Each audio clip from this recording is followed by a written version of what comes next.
Newly released data from Customs and Border Protection is giving new insight into the scale of the crisis at America's southern border. According to Customs and Border Patrol, arrests by the Border Patrol have soared to the highest level since the Reagan amnesty of 1986. Meanwhile, President Biden's pick to lead Customs and Border Protection, Chris Magnus, is refusing to even call the surge of migrants a crisis. Nice to see the new CBP chief will be continuing this White House's tradition of burying its head in the sand. Friends, it is time for Hold the Line.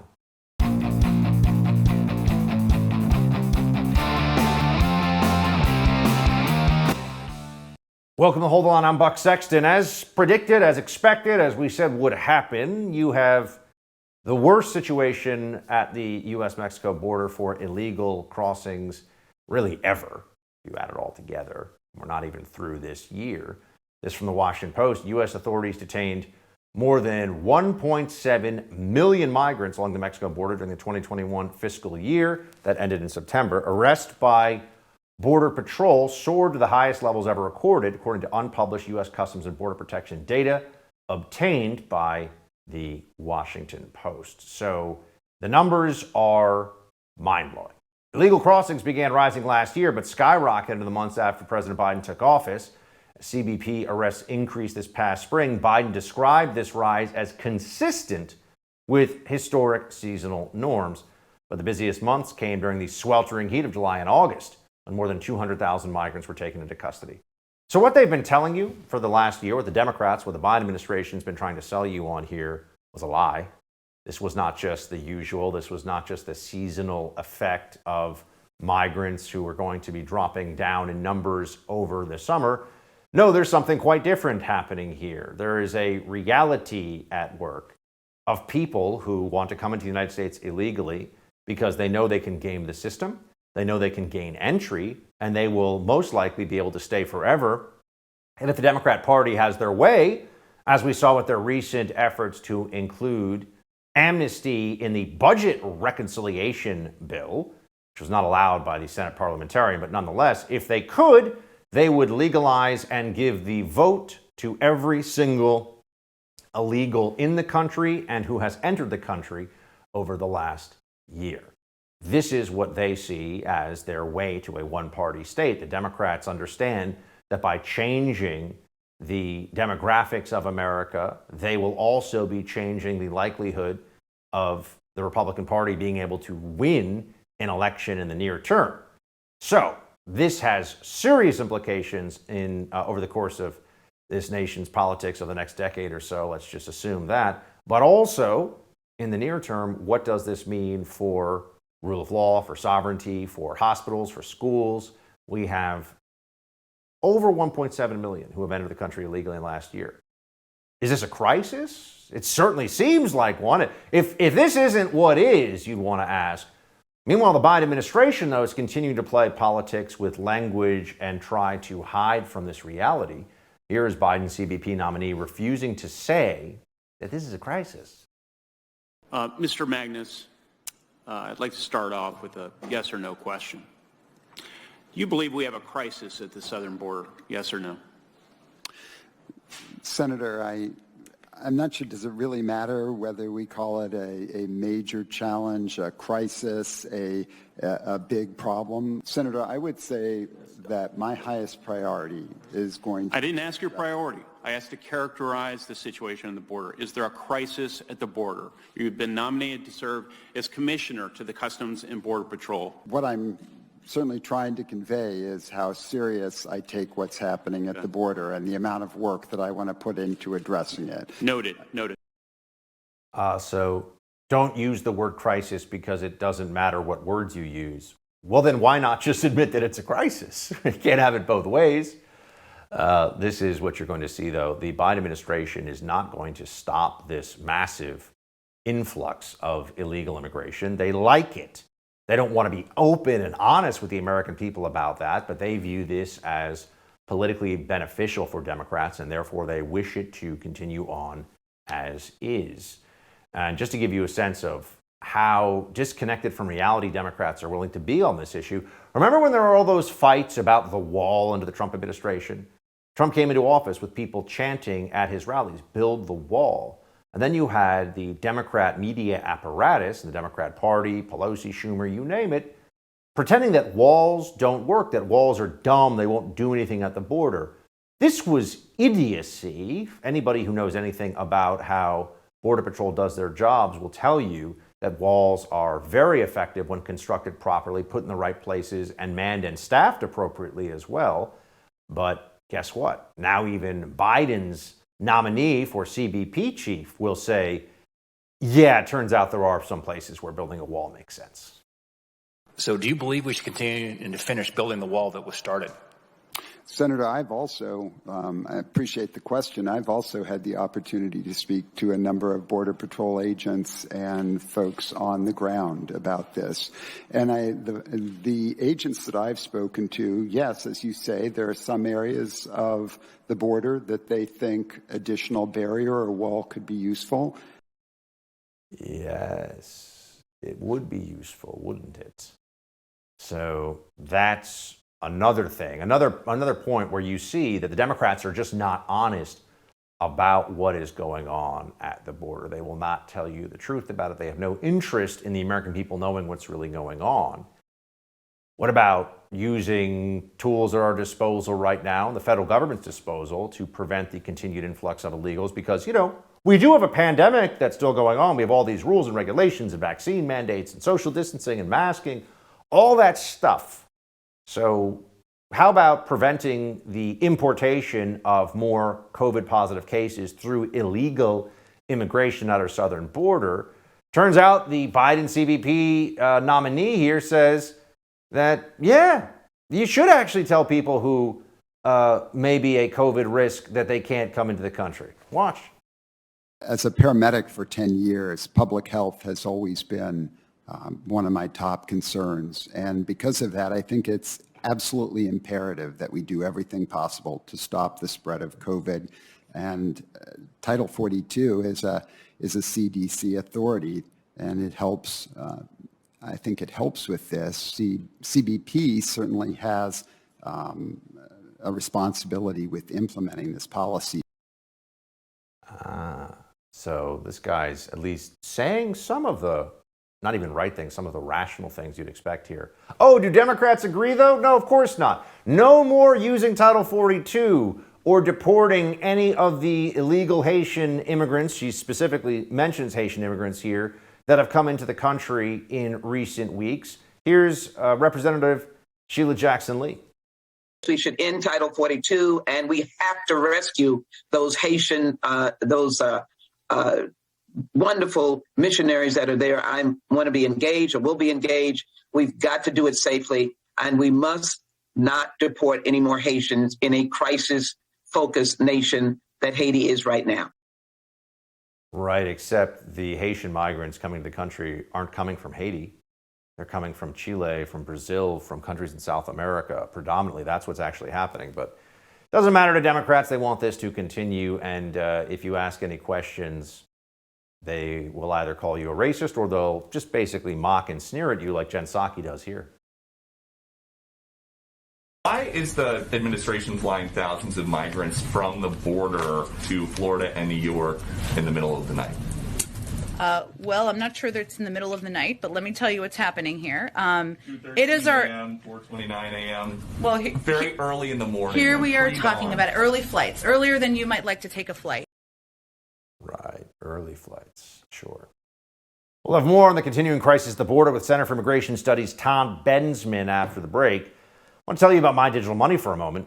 Crypto, look at the market right now. Look at what's going on with Bitcoin. Plus, there's Ethereum and all these other digital tokens out there. You can have huge wins. That's where My Digital Money comes in. It's an easy-to-use, self-trading crypto IRA platform with incredible customer service. They offer you an unparalleled military-grade security for your coins. This is the platform you should use to start investing in Bitcoin and other digital tokens.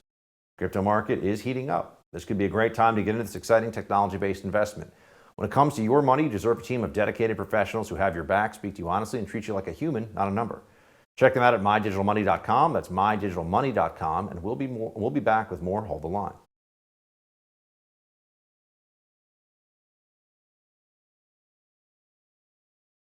When asked about the secret late-night shuffling of illegal immigrants into various sectors of the country, Press Secretary Jen Psaki cracked a joke about flight times, saying they were earlier than you might like. Americans care about how many illegal immigrants are being let into the country, and apparently the White House does not. Joining me now to discuss is TODD BENSMAN, Senior National Security Fellow at the Center for Immigration Studies. Todd, thanks for being here. Good to be here. Thanks. First off, you seem to have some breaking news to share with all of us here about Texas, the National Guard, and what's happening at the border. Please tell us. That's right. So Governor Abbott a while ago gave authority to the Texas National Guard to make arrests at the border of illegal immigrants who are trespassing and perceived to be breaking state law.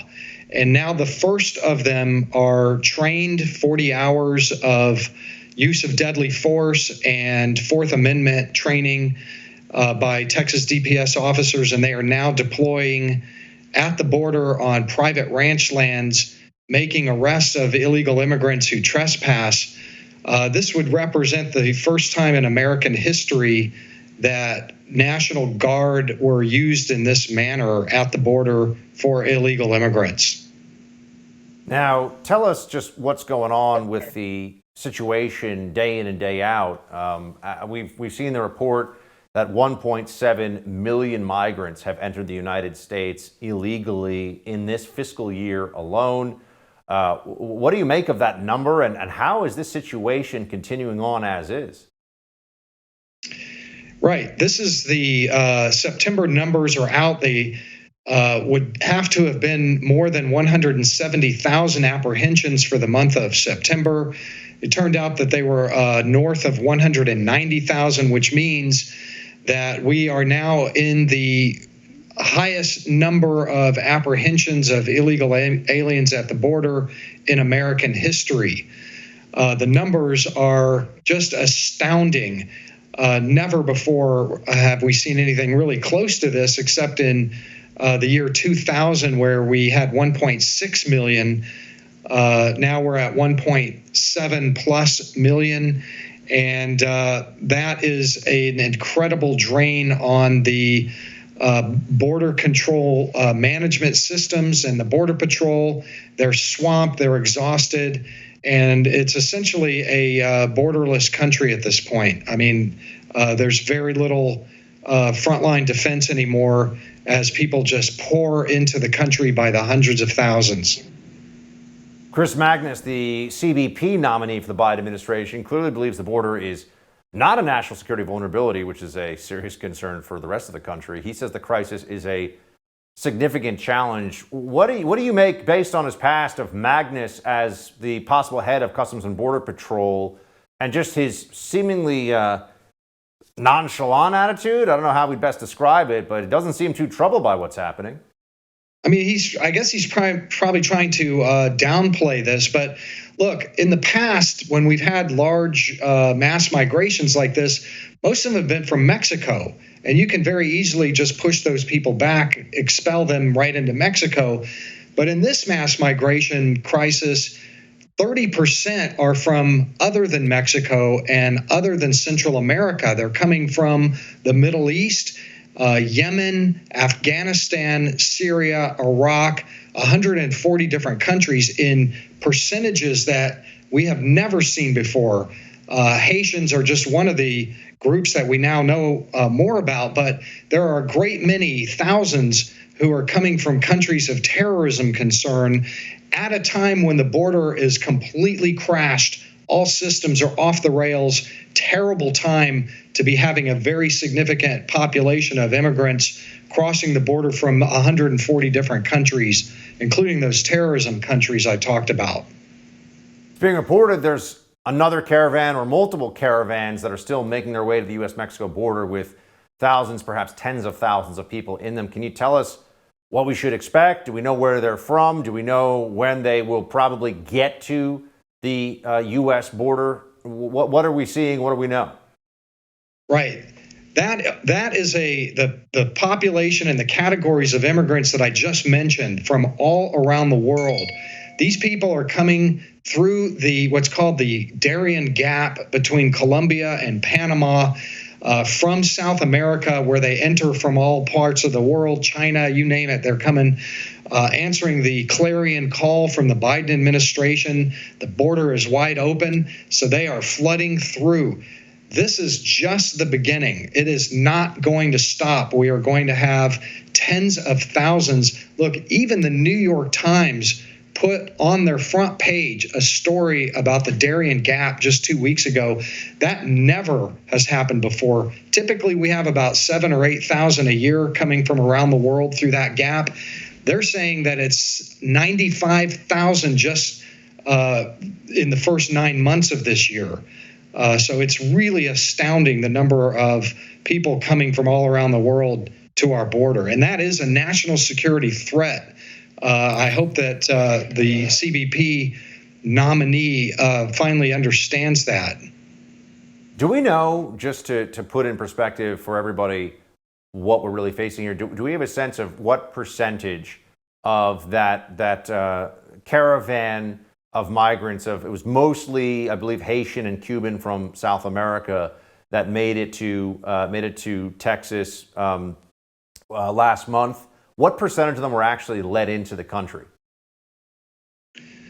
Most of them are let into the country because the policy is family groups. If you show up as a family group, the Biden administration is legalizing you on the spot almost. You are within 24 to 72 hours, you're on your way to Indiana or Ohio or wherever with legal documentation. So most of the people who are coming right now are going to be in these family units because the bonanza's on. I mean, this is the time to come for them. And unaccompanied children, the Biden people have said over and over again, we will let no child stay behind in Mexico. The second that they said that, it was on. People are pushing their kids up there over the border and giving them to smugglers and every possible endangerment, child endangerment, to get over that border. So that's what's happening. That is the nucleus of this mass migration crisis. But, Buck, one thing that people need to understand is that the Border Patrol from all along the line has to be pulled into processing duty for those hundreds of thousands that they're letting in. Most of them, a great many of them are Haitians, but they're from all over Central America, et cetera. And there are about 50,000 a month that get away right through the border when the Border Patrol is busy doing that, not to mention the drugs and everything else that's happening. It's a true historic crisis. We've never seen anything like that. I've never seen anything like this. Todd, appreciate the perspective. Thanks for being with us. Sure thing. As the supply chain bottleneck continues to affect store shelves across the U.S., Florida Governor Ron DeSantis is stepping in with a potential solution. We'll come back in a moment with Florida Congressman Greg Steube. He'll stop by to discuss the governor's offer to help. I want to talk to you about a potential investment opportunity for a moment. Ever wanted to invest in real estate but you didn't have the time to do it on your own? Didn't want to make rookie mistakes? I felt exactly the same way as you until about a year ago. Always loved the idea of real estate investments, but how did I get involved without making rookie mistakes? That's when I met my friends at Done For You Real Estate. They took all the guesswork out of it for me. They found me an awesome property. They rented it out for me right away. They managed the tenant for me, and now I get a check every month like clockwork. Don't wait another second to see if my buddies at Done For You Real Estate can do for you what they did for me. Visit doneforyoubuck.com right now to see how it works. Again, every step of the process, picking the city, the house, getting a loan set up, getting a tenant in place, and a management company to help you handle the whole thing. Go to doneforyoubuck.com to see what my friends can do for you. Again, that's doneforyoubuck.com to begin your real estate investment journey. Florida Congressman Greg Steube is with us in just a moment. When you start talking about supply chain inflation, that's not something that's just going to affect a small segment. I mean, that hits very wide, hits very hard. And so Florida's here. We've got capacity. And we also have incentive packages to make it worth your while to be able to bring your business through our ports. Florida Governor Ron DeSantis urging cargo ships to reroute to Florida as California ports face a record backlog as the holiday season approaches. Florida Congressman Greg Steube joins me now to discuss. Congressman, this is an interesting idea, rerouting ships to Florida. How much can that help? How quickly can that have an impact? Yeah, let's do it. We got Port Manatee, which is close to my district. We got Port Tampa. We got bigger ports on the other coast. You have a backlog. I think what I read this morning was 100 ships right now, 45 of which were supposed to anchor and offload today, which obviously isn't going to happen, stuck in a backlog while the transportation secretary was on leave for like 2 months and nobody knew where he was. So the Biden administration is obviously not doing anything about this. And this is a direct result of locking down your states, locking down your cities, having all these mandates, giving people more money in unemployment compensation than they can make with an actual job. And you're now seeing the actual repercussions of those type of decisions. Well, we don't have that situation in Florida. We have open businesses in Florida. We're not locked down. There's not all these mandates. Businesses are operating. We have great transportation sectors in Florida. The unemployment compensation multiplier was done away with way back in May, thanks to Governor DeSantis. You have a very business-friendly environment that we could bring these ships into the multiple different ports that we have in Florida, offload them, and service the rest of the country. The Biden administration is aware, it seems, of this backlog. They've certainly been speaking about it in the last week or so. But it doesn't seem like they really have quite the sense of urgency, Congressman, that many of the American people would like, given the impending holiday shopping season and just the notion of not having stuff on the shelves that people need. Here is White House Press Secretary Jen Psaki talking about that supply chain crisis. I want to have you react to it. It was clear in March of 2020 when COVID hit that the supply chains across the world had been disrupted.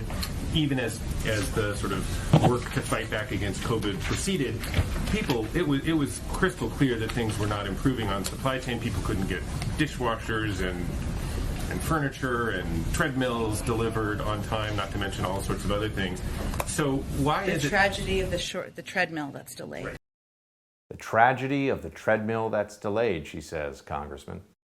Yeah, that's, of course, the one thing that she wants to focus on that entire question of the fact that people don't have products in their grocery stores right now, as having a hard time getting normal products, everyday products, and it's going to get worse. Obviously, her smugness and her lack of care for the American people comes through in the way that she talks back to reporters and answers questions. People in Florida, leaders in Florida, Republican leaders in Florida care about everyday Americans, care about how much Americans are paying for products. And there were two things that struck me from what Biden had said in reaction to this supply chain issue and ships off the coast is, hey, we're going to go to a 24-hour port system, and I'm demanding that these companies like Walmart and others pay their employees more. Well, what that's going to do is exacerbate the inflation issues that we have right now in our country. So they're going to mandate to Walmart to pay their employees more. Well, Walmart's going to pass that on to their consumers. That doesn't mean that they're going to take less in their overall profits. They're going to pass that cost on to consumers, which is going to exacerbate the inflation, which is already at record numbers that we haven't seen in a decade in our country. So it's multiplying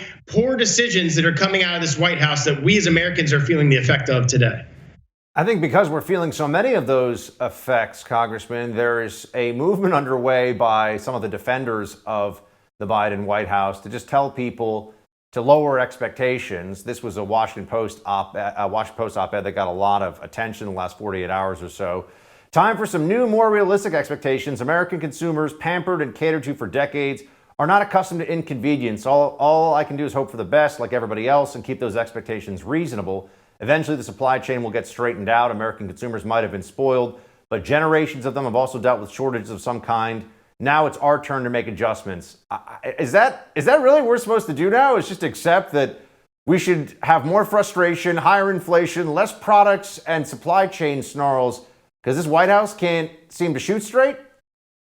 Yeah, under Democratic control of the White House, the House, and the Senate, that's absolutely should be our expectation that these type of things are going to happen. But that's not the expectation and the exceptionalism of America. America stands for all of the things that are not happening in our country right now, the things that we can rely on, a supply chain that works, pharmaceuticals that are in the shelves, groceries that are at a reasonable price, not paying twice as much in fuel costs as we're paying right now at the pump, and looking forward into the winter where we're all being told that everyday Americans are going to be paying 4, 5, 10 times the amount that they're going to pay in fuel to heat their homes. That affects the low to middle income workers more than anybody else. And that's the very population the Democrats contend that they care the most about. Last night, the Select Committee, switching gears here for a moment, Congressman Stubbe, Select Committee investigating the Capitol Hill riot on January 6th voted to advance criminal contempt proceedings for Steve Bannon after he refused to comply with a subpoena. What do you make of all this? What is the Select Committee trying to accomplish with these subpoenas? Do you think this is a valid approach? And what's really at issue here? Two things. One, Democrats have to distract from all of these other crises that are going on in our country. Everything that we just talked about in the beginning of this segment, on top of Afghanistan, the border crisis, you name it, all of the crises that we're facing right now. So Democrats know that they're losing the American people. Biden's poll numbers are in the bucket. Their poll numbers are in the bucket. They can't get enough votes, even in their own caucus, to pass all these bills they want to pass. So they got to focus things back to January 6th to bring attention away from all the horrible decisions that they're making, all the horrible bills they're trying to pass, to focus America and mainstream media's attention back to something completely irrelevant to the January 6th investigations. To that point, here is what GOP member of Congress Liz Cheney, colleague years up on Capitol Hill, here's what she said yesterday during the panel. Preserving our Constitution and the rule of law is a central purpose of this investigation. Mr. Bannon's and Mr. Trump's privilege arguments do, however, appear to reveal one thing. They suggest that President Trump was personally involved in the planning and execution of January 6th, and this committee will get to the bottom of that.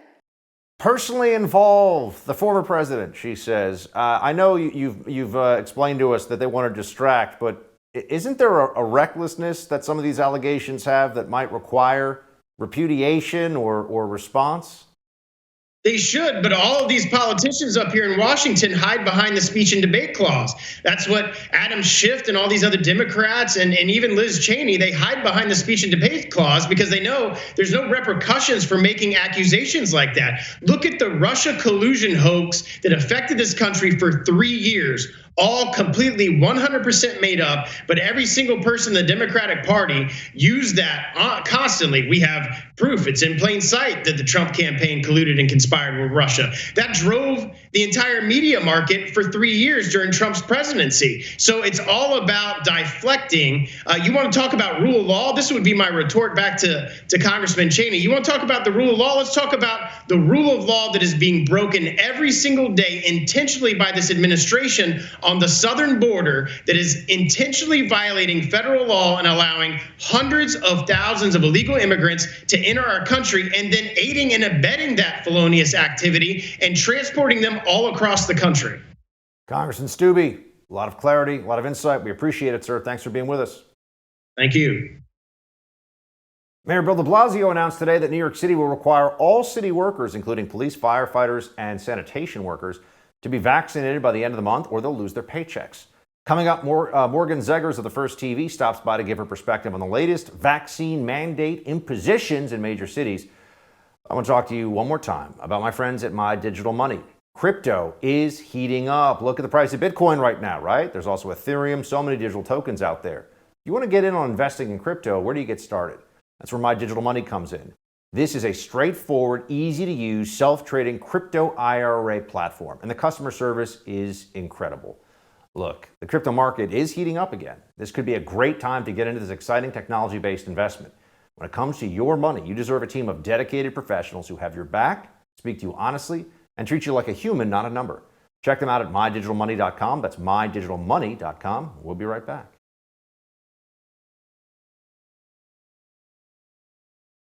As Bill de Blasio's tenure as New York City mayor winds down, he's leaving the city in far worse shape than he found it. A rise in violent crime, open drug use on the streets, a growing homeless epidemic. So what's he focusing on in his final days? Well, vaccine mandates, of course. According to the New York Post, all New York City municipal employees will soon be required to receive a COVID-19 vaccine. That was from Bill de Blasio's office. City workers, including firefighters and cops, will be mandated to get their first dose by 5 p.m. on October 29th. Members of the city workforce who have not started their vaccine series by November 1st will be placed on unpaid leave until they provide proof of vaccination. Joining me now, founder of Young Americans Against Socialism, contributor here at the First TV, Morgan Zegers. Morgan, good to see you. Thanks for having me back, Buck. So let's start with America's worst mayor and what he's now saying about city employees. Play it. It's a very fair point now to say it's time. All the voluntary opportunities have been exhausted. Now it's time for mandates. And what we found is when people are really staring at a mandate and it's come to work, get paid, or don't come to work, don't get paid, the vast majority choose to get vaccinated and move forward. I mean, no surprise, yes. It turns out if you hold a gun to someone's head and say, give me your wallet or else, they will give you the wallet. That is true. Yeah, I mean, it's funny how that works. I noticed that he said they will choose to do so. But like you said, a gun is basically being held to their head, and they are told you can either provide for yourself and use the career that you've built up over many, many years, and for some people, many decades, or we can have you quit. What I'm really worried about is the fact that so many Americans didn't see this one coming. I mean, we've been in this for almost 2 years now. I feel like whenever I hear Dr. Fauci talk about the Christmas, if we can see our family or not, I get deja vu to last year's Christmas where he said the same stuff and said, if we just get the vaccine, we'll all be safe. No, that's not the case now. They want everyone to get vaccinated, and they will take away our ability to provide for our families if we don't comply. This is a situation of our national leaders and our major leaders like Bill de Blasio choosing force over choice for the people. It's unprecedented in American history, and I hope that more people start to wake up and realize we're not going to get out of this until we have massive non-compliance. The city's largest police union plans to sue Mayor de Blasio over his new mandate requiring all city workers have to be vaccinated. This from the Daily News. From the beginning of the de Blasio administration's haphazard vaccine rollout, we fought to make the vaccine available to every member who chooses it, while also protecting their right to make that personal medical decision in consultation with their own doctor. That's Police Benevolence Association President Patrick Lynch. Now the city has moved to unilaterally impose a mandate. We will proceed with legal action to protect our members' rights. Morgan, I think I can appreciate the effort here from the Patrolmen's Benevolent Association, Police Benevolent Association, rather, to stand up here. But I have to say, I'm not bullish on the courts defending this right in New York City. I have a feeling this probably isn't going to go that well as a legal challenge. Of course, I'm honestly, when it comes to these lawsuits, when it comes to fighting this in the courts, this is going to be years and years long of a fight. And so, yes, these people that are being fired deserve justice. But right now, the bigger picture is the fact that our government is failing us. We have leaders that don't even look to the Constitution as a source on their limitations. Instead, they see it as something in the way of their big vision goals for the country. And that's disturbing to me. And so if we consider us to be in a sort of post-constitutional state where we are no longer a country of choice, we are no longer a country of economic individual freedom and classical liberalism, which is truly just the principles protected in our Bill of Rights, then what do we do? And so what I'm suggesting for people is we start to understand the basic concepts of what our country was founded on. That's federalism, Buck. It's the decentralization of power. It's getting away a reliance from our current federal government and focusing more on what we can do as communities, providing for ourselves, for our families, and for our communities, and then potentially even focusing that to be more so a focus on state power more so than what goes on in Washington, D.C. The more we have our states be less reliant on the federal government, the more our states will be able to defy and reject whatever mandates come down next, because I don't have many high hopes for our federal government as we enter the next few years. It's not just New York City where this mandate issue is in effect. There's a lot of places across the country where people are facing a very difficult choice right now who work for city government. In Seattle, there have been some city workers who have quit their job. The men and women who serve and protect society are being forced out of their jobs there. Some are taking a stand in the state of Washington. This was reported in The Hill. Nearly 1,900 Washington state employees have either quit their jobs or been fired for failing to comply with Governor Jay Inslee's coronavirus vaccine mandate. Inslee ordered most state employees and healthcare workers in August to be vaccinated by October 18th unless they have a medical or religious exemption. Those who do not receive such an exemption would face disciplinary or non-disciplinary dismissal. So there are people who are losing their jobs, and it's going to be hundreds. It's actually going to end up being thousands based on the projections we're seeing in some of these major cities like Washington. Morgan, doesn't that have to have a pretty serious impact on the functioning, particularly of law enforcement, police departments, things of that nature, in major cities that are already suffering from a pretty serious crime wave? Yeah, Buck, look what the leaders did before this. Have they done anything good for their cities to begin with? Have any of their leadership decisions actually positively impacted their people? Do we even have public servants, especially in these major cities? They've abandoned this. When we look at things like the border crisis, for example, Joe Biden is abandoning his duties and putting us at risk, us American taxpayers. When we pay our taxes, we're signing an invisible contract saying we'll pay this money if you provide these basic services to our communities to help us live our lives and function as a strong community. That's not even being agreed to by our government now and by our leaders. So I'm not shocked by this behavior at all. And I honestly would say that this is very expected from them considering their behavior in the past. They don't have our public safety and our well-being in mind anymore. So of course they're going to make this very anti-science, anti-safety decision and let go of a huge number of our police force. Do you think that there will be any place where the mandate folks finally have to back off when it comes to government? I mean, we've seen the Southwest Airlines CEO and the Delta Airlines CEO decide to take a different approach than the all-out mandate. Is there going to be a reckoning moment for some of these cities? Do you think they plan to just ram it all through? I would ask your viewers, what in the last 2 years would make you think that these people are going to have a moment where they wake up and stop their terrible, tyrannical behavior? I can't think of a single example that would make me think, well, if just one more thing happens or if one more study comes out showing that they're in the wrong, they'll change their mind. No, they double down. I don't know if it's at this point they're just too embarrassed with their incorrect decisions to admit their wrongs or what is going on. But I'm telling you, the tyrants won't stop unless they are stopped, Buck. And I think what's really strong here is the fact that private employees, like the ones for Southwest, they now decided they're not going to comply with these mandates. They're safe. When you work for the government, you are now reliant on the government for income. That's why socialism is so bad, because it's when they nationalize all industries, not just our law enforcement, not just the bureaucratic offices. And so thank goodness we have such a strong public sector or private sector. But that's what's dangerous about socialism moving forward. What AOC and the squad want is for the government to be the only employer. Imagine if it was them being able to mandate this for all employees in the United States. That's where we get into dangerous territory. And I feel very badly for these people that work for the government, but that is a risk that you take when you sign up to work for Uncle Sam. Morgan, thanks for being with us. Appreciate it. Thank you. San Francisco shuts down an In-N-Out restaurant for failing to verify its customers' proof of vaccination. Hear what the popular burger chain's chief legal officer had to say coming up in Quick Hits.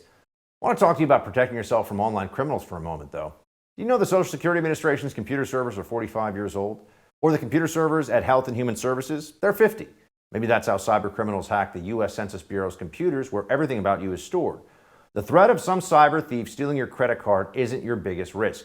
Your massive risk is that he takes ownership of your home. It's called home title theft, and the FBI calls it one of the fastest growing crimes. Cyber criminals simply hack into vulnerable government, bank, or mortgage company servers where copies of your home's title is stored. He forges your signature stating you sold your home to him. Then he borrows on your home and leaves you in debt. You won't know until collection notices show up. Protect your most valuable asset. Go to HometitleLock.com and register your address to see if you're already a victim. Use promo code RADIO for 30 free days of protection. Again, that's HometitleLock.com, promo code RADIO, HometitleLock.com. We'll be right back with Quick Hits. Terry McAuliffe throws a temper tantrum, and Green Bay Packers quarterback Aaron Rodgers takes on cancel culture. Time for Quick Hits. Let's get to it. Terry McAuliffe is in a tight race with Glenn Youngkin for the governor's mansion in, who's going to be the next governor in the state of Virginia. McAuliffe is a longtime Clinton aide and ally, an establishment Democrat, a very oleaginous fellow, and he's having a tough time right now. Mostly because, well, the people of Virginia have seen that Terry McAuliffe stands with Soros-backed prosecutors. Terry McAuliffe stands with school boards that don't want to hear the complaints of parents, as if parents should have any say in anything. And so he's running some ads, some political ads, Terry McAuliffe is, that are particularly defensive right now. It seems like he's worried he might be losing this race at the very end. And he also doesn't have a deft touch with journalists all the time. Here is the would-be Democrat governor of Virginia, heaven forbid, getting a little testy with a local reporter because he didn't like some of the questions he was being asked. He says election integrity is the number one issue. No, it isn't. Healthcare, COVID, education, job creation. All right, we're over. That's it. That's it. Hey, I gave you extra time. Come on, man. You should have asked better questions early on. I mean, you should have asked questions your viewers care about. Well, we did. Ooh. A little testy there. Should have asked questions your viewers care about.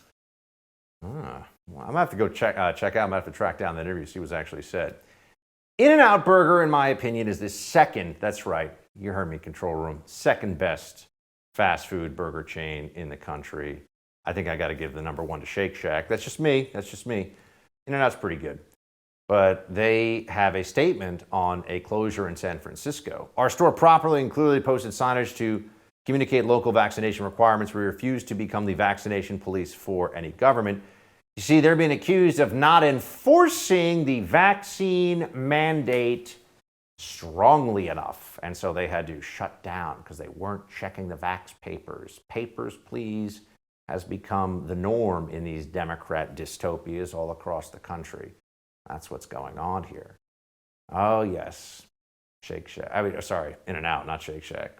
In-N-Out, the one thing I got to say, first of all, you're right. You shouldn't have to be the vaccine police. Second of all, can your French fries be a little better? You know what I mean? A little soggy, not even, how are French fries not amazing? McDonald's French fries, better than In-N-Out French fries. I'm just going to say it. Aaron Rodgers, famous football athlete, football player, whatever. He has reacted to the backlash he faced for taunting Chicago Bears fans, and you should probably hear what he has to say. There is this culture that exists that gets off, I think, on shrinking people, keeping them small, keeping them in a box, quieting them through cancelization. And I'm not a part of this, woke cancel culture that gets off on trying to silence people all the time. There we go. Not a part of it. I like it. I'd like to not be a part of it too. Can I just say what I want to say and speak the truth and not worry about getting canceled? That would be a lot of fun. And it's one of the reasons why I'm here on a free speech-based network, so that I can say what I want to say and no one tells me otherwise. Isn't that fun? Oh boy, you can't do that in Afghanistan now, though, because of the Taliban. The Taliban is now paying the families of suicide bombers who targeted Americans. My God. The Taliban praised suicide bombers who died during the war against the former government and its Western allies.